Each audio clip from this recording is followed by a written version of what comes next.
Good morning, Heavenly Father. And yes, this is to you. This is a day that I find myself going through the same changes that I go through every day, looking for solutions to the problems.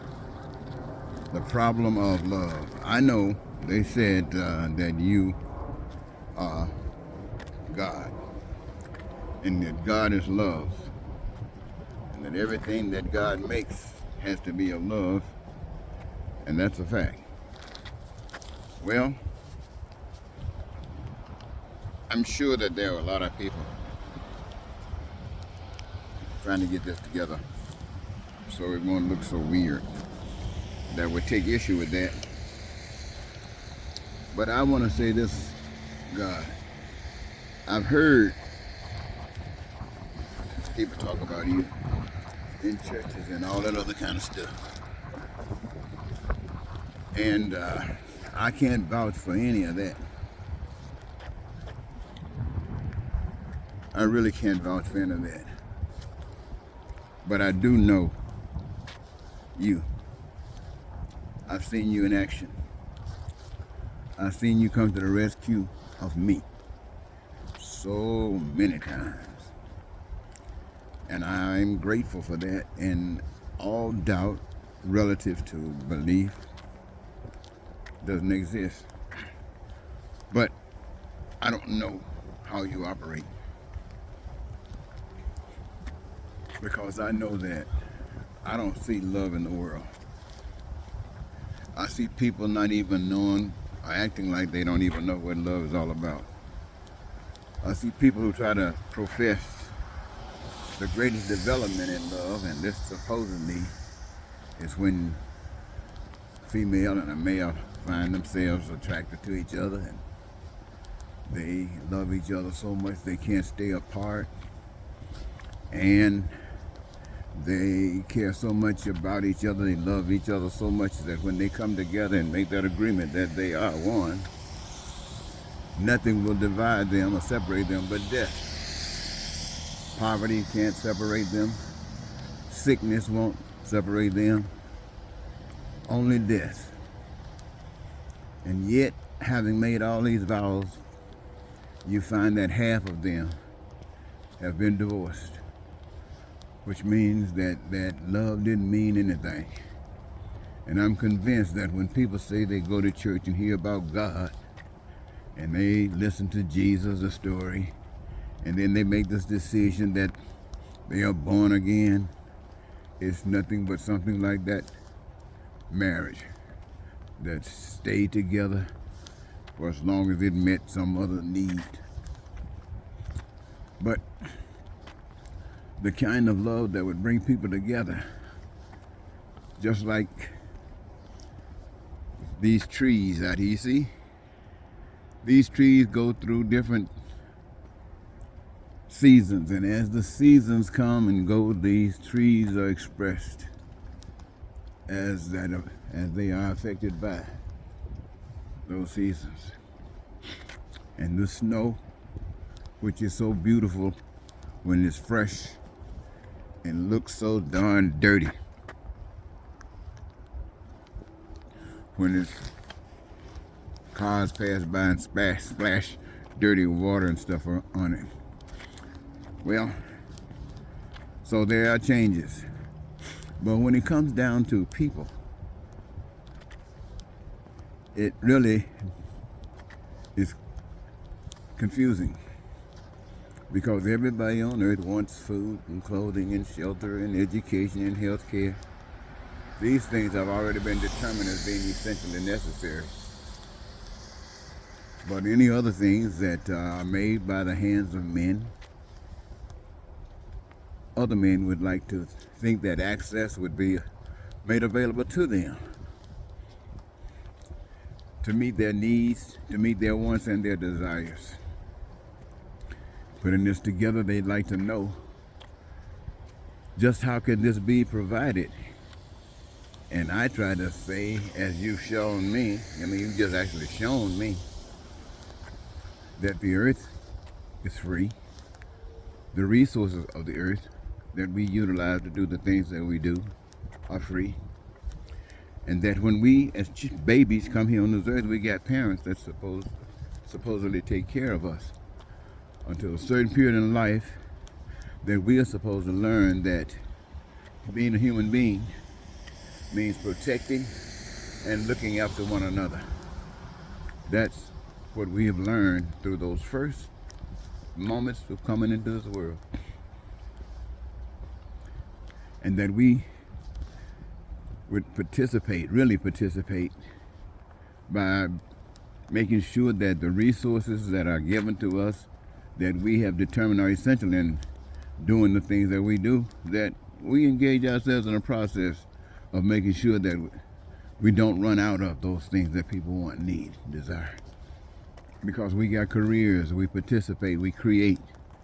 We are part of the process to make sure that everybody is loving you, giving you the receipts.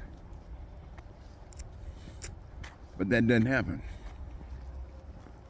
This morning I wake up and you hear that some nutcase that know anything about love, one of the biggest demons on the face of the earth. Now, he's really not the biggest demon on the face of the earth, but he's in the seat of power that allows him to reflect and indicate to those who are lacking knowledge that perhaps they are the devil. Oh, that's something else. I want to go to war, ladies and gentlemen. They talking about Venezuela bombing people because you got a little muscle. You got something that they don't have. You see, Russia got some stuff that makes big nations like America never think about going to war with them. You see, nations like China got some big muscles. And Americans don't think about going to war with China. But a little old nation like Venezuela, you got these same old people who went into Africa and beat down people in Africa, took over certain nations in Africa and brought people out as slaves who came to other countries and beat them down and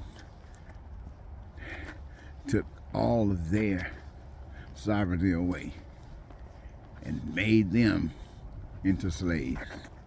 And now they want to go into Venezuela and beat them down because they feel Venezuela does not have the ability to stand up and resist. So if they fight, they're going to lose unless that David attitude comes up. And without that David attitude, they would get beat down. And America says change regime. Put somebody in power that would allow Americans to steal resources that they have for America's benefit. And they can't do anything about it. They have to accept it. And this is what America has always done. And the American people have always lived through this stuff, and they think it's the right thing to do, especially those who are privileged by it. Those who are privileged, I'm sure they're hoping that Trump go in, take all the oil they can get, like they thought they were going to give him a rock, and gas prices go down $1. And how many lives have to be lost to acquire this? Many. American lives, Venezuelans, just dead, because people don't understand what love is all about. In fact, they don't want love. They want to be boss. And in other words, as I just saw it in this moment, I saw where God is about love, and the enemy is about bossing. See, if you say love really is kind of easy. If you love, you let God rule. In other words, your life and what you believe in and what you are about will be reflected in love. But if you want to be boss, you don't want anybody to tell you what to do. And I'm sure black people and white people and Chinese people and all kinds of people have engaged themselves in this criminal activity against God. But as a black man living in America for all these years, I didn't know exactly what white people are. I've seen them. I've seen white people beat black people aside their heads with baseball bats, kicking them in their private areas, lynching them. Oh my God. Just thinking about what white people have done to black people. And it's evil. And it's ugly, ladies and gentlemen. It is evil. And it is ugly. But they do it. They do it all the time. I remember back in the 60s when you had those children in a church and white folks went through and bombed it, killed those people. You think about when black people were blessed and created their own little towns, their own little systems, their own little government, and white people come down and burn them out, shoot them up. Golly, what kind of hell are we in? And the thing about it, my friends, is that the slaves, they actually submit. They actually bend down. It is hard for me to wake up in the morning time and see somebody that represents, I won't even say it's against what God stands for, it's against what I stand for. I'm sitting here spending 40-some years telling you that all of the answers to your prayers is in you making a decision to change. But you've been indoctrinated to accept the world as it is and make it worse. So I don't feel good asking you to bless us today. No, it seems like somebody should ask you to curse us. Curse us so that if we go to Venezuela and mess with those little people, that they will rise up like David and do us like David did Goliath. We cannot continue to abuse folks. We cannot continue to walk over people and act like it's okay. Now, for somebody to say, are you saying you want America to be defeated? I'm saying I want evil to be defeated. And if America is a perpetrator of the evil, then I want America to be defeated. Why? Because maybe they could change. I've seen movies and things and read books about other countries like Germany, World War II, and some things about World War I. Heard about Mussolini, heard about Hitler, heard about Pol Pot, heard about that dude in Africa, what his name? Papa Doc. Well, that was in Haiti, I think. What was this other guy? You know what I'm talking about. I can't think of his name right now. But all of this stuff, killing and killing and killing and killing and killing so somebody can have the purse string that determines whether somebody else can eat or not, can determine whether they can abuse people, rape them, of all the stuff that life has to be. How come we don't have anybody? I listen to white people on TV. They say good things. They talk a good, sweet talk. But white people are still the oppressor. They haven't talked enough to get rid of that. And I want to know, how in the world can you create a system? I mean, really, honestly, how can you actually create a system that allow one person to come in and take over that system and control a nation of 300 million people? And they act like they're lost. They act like there's nothing that they can do. They just handicapped. Sit back and complain. Sit back talking. As those guys picking up guns and planes and ships going into areas that they should not be in to cause harm and damage. You think the rest of the world who's against that stuff would stand up and say, to hell with it. No more. We're not going to put up with that anymore. ISIS, or whatever they call these guys over here in America, running around doing whatever they want. And the people don't even know who they are. They just got a little tag on the back talking about FBI or ICE or whatever they're talking about. And they think that that alone gives them the right to abuse people. People have no rights. I've seen people being ran over. I've seen people being attacked by these guys. And the folks don't even know what's happening. What is this coming at me? And he railroad you down and, oh my God, how can you, God, allow this to happen? How can you, God, allow this to happen? Well, when I ask that question, I get an answer. You're a spirit, and you move through people. And there ain't no people stopping it. And Lord God, I ain't gonna cry. I'm not gonna cry. I don't like this stuff, and if I had the power to stop it, I'd stop it. I just would. I ain't you. You got too much love. You allow it to happen. I don't have that kind of love. If I had the power, I'd stop it. I'd stop it. No more killing. I'd stop it. Everybody got a job if they choosing. I'd stop it. I'd make sure everybody got housing. I'd stop it. I'd make sure everybody got access to education. I'd stop it. I'd make sure that everybody got health care. I'd stop it. I'd make sure that everybody got transportation if they so desire. I'd stop it. I'd make sure that the things that are made by the hands of men are made available to those people that might desire them anytime in life, and there would be no obstacles except that they are not qualified and can't. That would be the reason. But other than that, everything would be set up so they could get qualified if it's that important to them. It is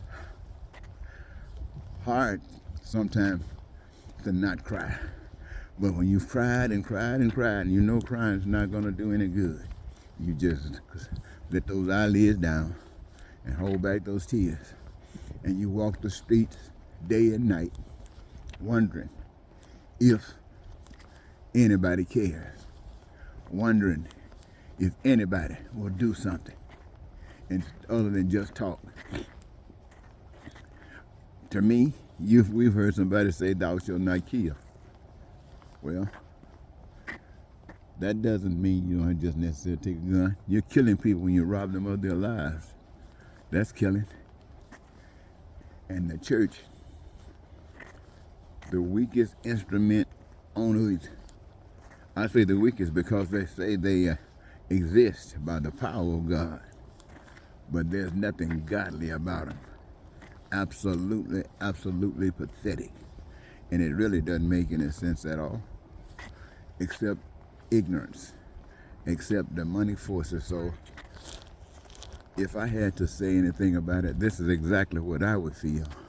I'd feel that the whole dead blessed world is made of nothing but crooks, made of nothing but criminals. Sometimes they just need people to expose them. They need people to draw them out.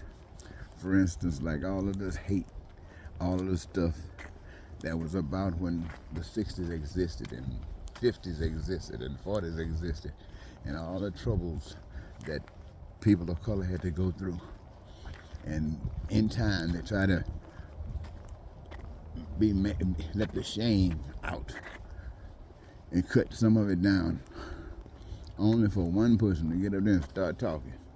And all of a sudden, the whole dead blasted nation is right back where it always have been.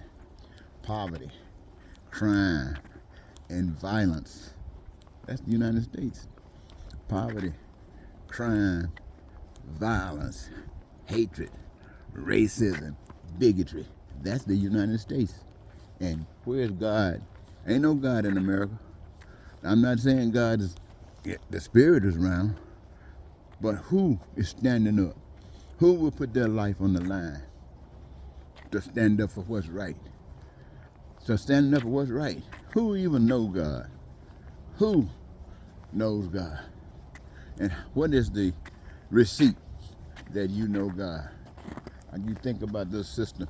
I look at this young lady in Congress, Jasmine Crockett. I feel so excited about her because she speaks truth to power. There's another young lady I saw on TV the other day, and what she was talking about, she was talking about what we've been seeing on television called The Chosen Ones. And she was saying how appreciated the chosen ones are, how the ones that are of God love these chosen ones. And the chosen ones are respected and honored for not giving in. I mean, if you are a chosen one, to listen to her just makes you feel so good, makes you feel that you weren't alone. Because everybody else out here talking about God, the only thing they're talking about is making it, being success in a system that represents nothing but pure hell. And how you have to bend. Look at the people that Donald Trump put in power. They sold their souls just to be close to power. And they'll do anything that he tells them to do or asks them to do or they think that he might want done. It is an absolutely, oh man, I can't even think of real words to express. But I'm taking this walk this morning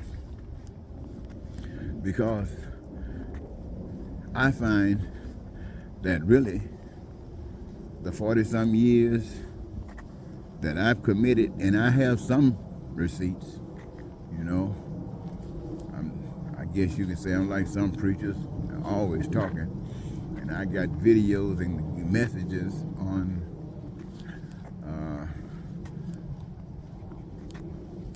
YouTube or Facebook or some of these other sources that will attest to what I've been saying.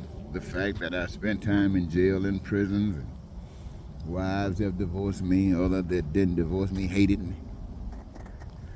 And I haven't found anyone, oh my God, when two people or three are joined together on one thing, they say God will be there. Well, I had more responses to God with just me alone than 2 or 3 things. I've never been able to get 2 or 3 people to agree on anything. There's nothing that they're interested in. Isn't that something? I thought when I got married my second time, I haven't had a wife who wasn't interested in anything where I was coming from, based upon what you've heard me say. So that ended. But in a second wife, you're looking for someone who holds your hand, that say, I'm with you, I believe in this stuff, and I'm so glad I met you, because now I'm not alone. I'm not meaning me, but she is not alone. She's met somebody that is able to be connected, that make two together for something that's right. And we know that together like that, we can move mountains. But ladies and gentlemen, with me out here walking around, talking, committing a crime, trying to get some attention, to let you know that what I'm telling you is so fantastic and so wonderful that it's worth me going through whatever I have to go through, even committing crimes, to get your attention in hopes that it'll do something for you. It is not doing a thing for you. It is not doing a thing for you. So I have to ask myself, what am I living for? Honestly, what am I living for? Am I living for an egg, or hash brown, or some grits? Am I living for some greens, cornbread, the stuff they call soul food, sweet potato? Am I living because I might have some sex? Am I living because I might have transportation and can do some of the things that I want to do even though other folks can't? Is that why I'm living? Is that why I'm living? There was a time I would say yes, exactly what I'm living for. But things change. Oh my God. Things do change. And you really want to live. That means peace. prosperity and freedom. And all of these things are being denied. Today being Thursday, tomorrow Friday, Saturday, what they say is the holy day. Nobody honors that but a few people, and it doesn't mean anything.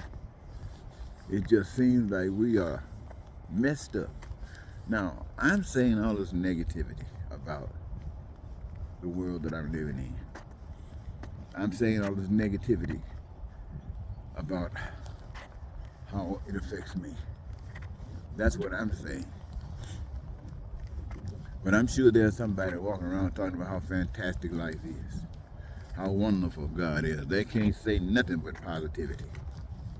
And I wonder what enables them to say stuff like that when I'm walking around saying stuff like I'm saying. Well, I'm not going to take it away from them. If they say they feel heavenly, divine, okay. But sure wish I felt something like that. And somebody say, well, heaven is within. So do I guarantee you, with all the heaven within, it's going to still require some food to make it through the week. It's going to require some other things outside of that which is within. Well, that which is within will assist you, making you ready to acquire that stuff that you say you don't have.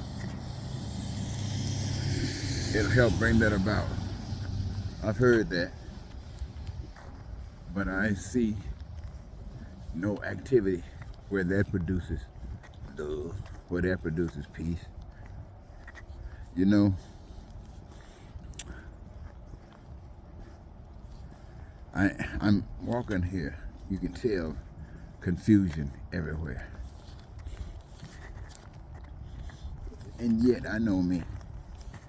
I'm going to still reflect on what prophecy has said. They say that white people were going to do what they have been doing for over 400 years, and they've done it. They say it's black folks' time now. That doesn't mean we haven't been here before. They're going to give us another 400 years to see if we can work it out. And based upon what I see, the only thing that 400 years could do would enable us to destroy everything, and maybe one or two might survive and start over again. But the history of starting over again is that we end up right back where we are at now. My. Golly. So I guess, ladies and gentlemen, what I wanted to do with this video is to let those of you who pay attention see the confusion in life. I talk about God a lot. I talk about love a lot. I talk about the solution a lot. And I say you are not interested because when I go and look at the participation from viewers, I don't know whether the few numbers are just me alone or whether one or two others have joined with me, but they definitely are not interested. So, what do you do? What do you do? Lord God, I'm a little confused right now.